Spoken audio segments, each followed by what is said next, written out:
This is a video journal. There may be some silence in this video. So if I go silent, just know I'm still here. I do have a particular topic in mind. Why do we call each other names? And when I say we, I just mean in general. Today I was at work, one of my works, and there was a child that was running around calling people names. It is a name that we consider derogatory. And I'm not even gonna mention the name because I don't think it's the important part.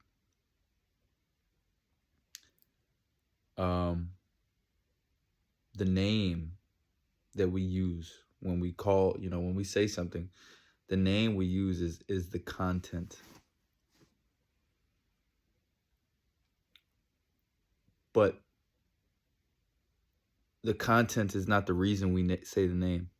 Let me see if I can make this make sense. I probably sound out of whack right now. What I'm getting at is that when we call a person a name, let's say I call you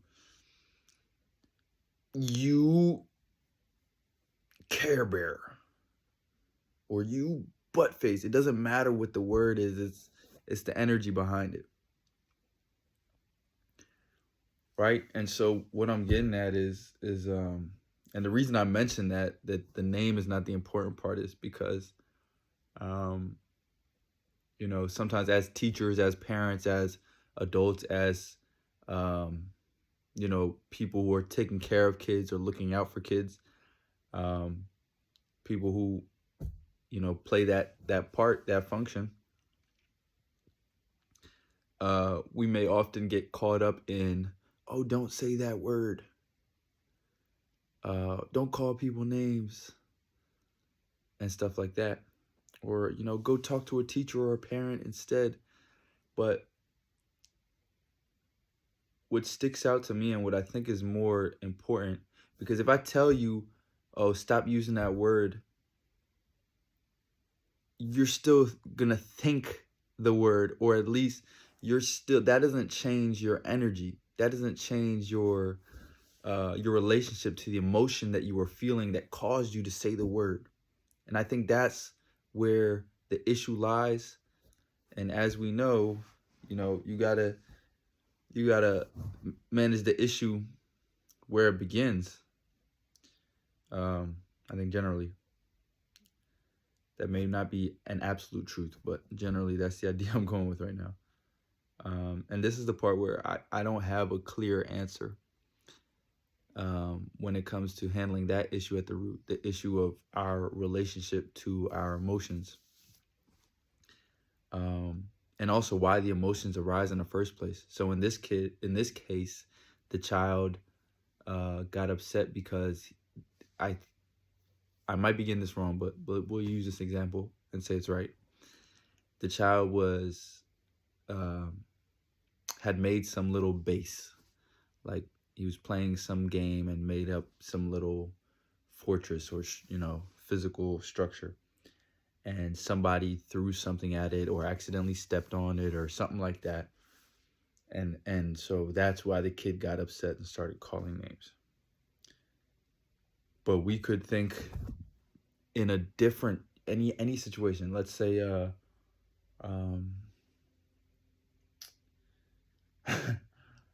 I ask you to bring me a sandwich and you don't make the sandwich the way I want it. Right? So just you could imagine anything. You could look in your own life. What's the last thing I got upset at? For me, I didn't come prepared with the last thing that really upset me. But you could look at any situation and ask, what was it that I felt a need to protect? What form, what thing, what worldly thing was I so attached to? What did I feel like I needed to protect? What did I feel like I needed to defend? Maybe that could shed some light on why we feel so entitled to spew, violent whether it's violent words or physicality or whatever, whether we say it out loud or whether we keep it inside, why do we feel like it's the way to go? You know, and for me, I think what often happens is I get afraid because I think there's something in this world that I need to protect or defend, right? I've become identified with something. And so I think that thing is a part of me. And so I think I need to protect that thing. And so I think, you know, these kinds of issues, it's one thing to intellectually understand it, but at the end of the day, that's not what makes the shift. What makes the shift is practicing awareness, and catching this stuff in the moment and catching these feelings and sensing them and experiencing them without judging them. Right? So if I get upset because you didn't, or if I think I'm upset because you didn't bring me my sandwich the way I wanted it, what I could do is, okay, let me feel this feeling and let me remove my label of it. I thought I was feeling this feeling because this sandwich isn't the way I like it, but let me just remove the sandwich part and just feel the feeling without judgment. And it can be tough. And maybe thoughts continue to come in and I continue to try and justify, and I continue to practice awareness. And can I let go of those thoughts? Can I let go of those thoughts and just feel the feeling without judging it? It's here now. It is as it is. Let me feel the feeling.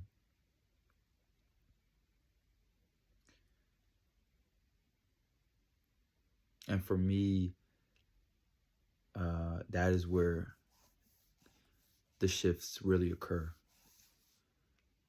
And sometimes it's a feeling that, you know, depending on how long we've been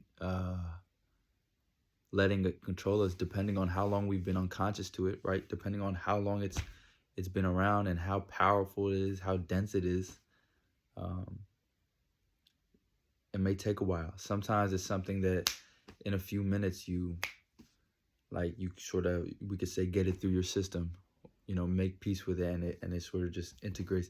Sometimes it's something that you deal with now, and then you think it goes away, and then it comes back up later, and then sometimes it's just dark cloud over me for hours or days or months, but there's no special number or special amount of time. It's just, hey,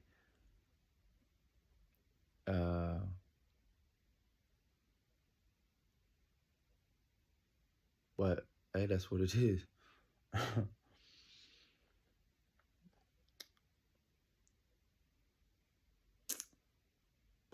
That was a lot. I'm gonna leave it at that.